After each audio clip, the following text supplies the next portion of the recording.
ากนางมาใกล้บ้านโอ้มาเข้าสู่น้อวงการจึงลาบานนอลาทินละใจทวินมาหับใส่โอ้ยอยู่ไทยพี่แม่นละต่างแดนนอแฟนนอโอ้ยนี่นอ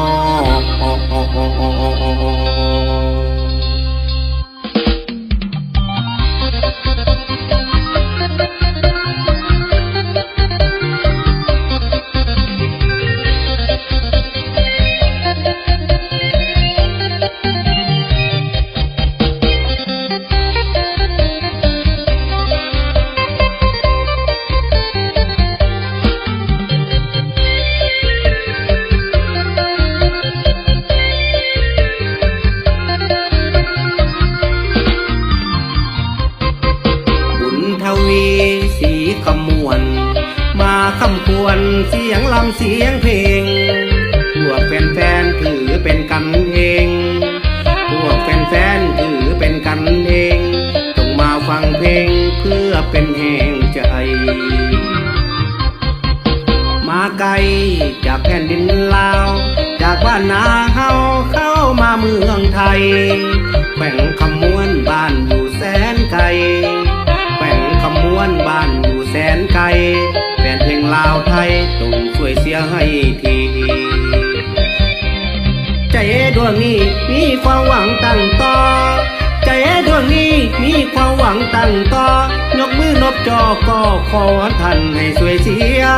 พักอีตูน้อละแม่นต้นเทียอยากส่งกินหอมหวนจึงฝากเสียงมาควรให้ท่านฟังเอาไว้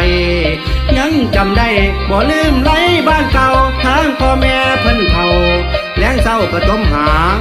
ลูกนี่นาได้มาอยู่เมืองไทยแต่ว่าทางหัวใจยังคิดนำหนอทางบ้าน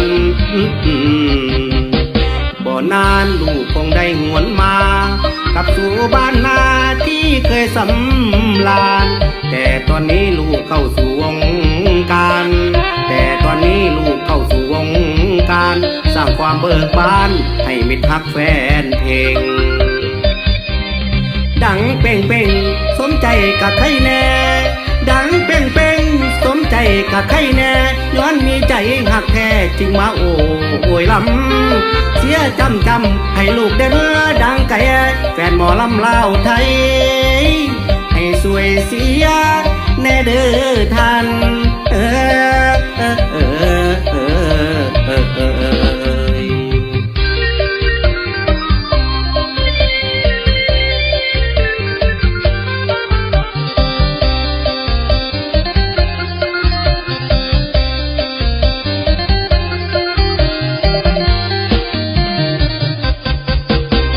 นานลูกคงได้หวนมากลับสู่บ้านนาที่เคยสำราญแต่ตอนนี้ลูกเข้าสู่วงการแต่ตอนนี้ลูกเข้าสู่วงการสร้างความเบิกบานให้มิตรฮักแฟนเพลงดังเป่งเป่งสมใจกับใครแน่ดังเป่งเป่งสมใจกับใครแน่ย้อนมีใจหักแท้จริงมาโอ้ยลำเสียจำให้ลูกได้เมื่อดังไก่แฟนหมอลำลาวไทย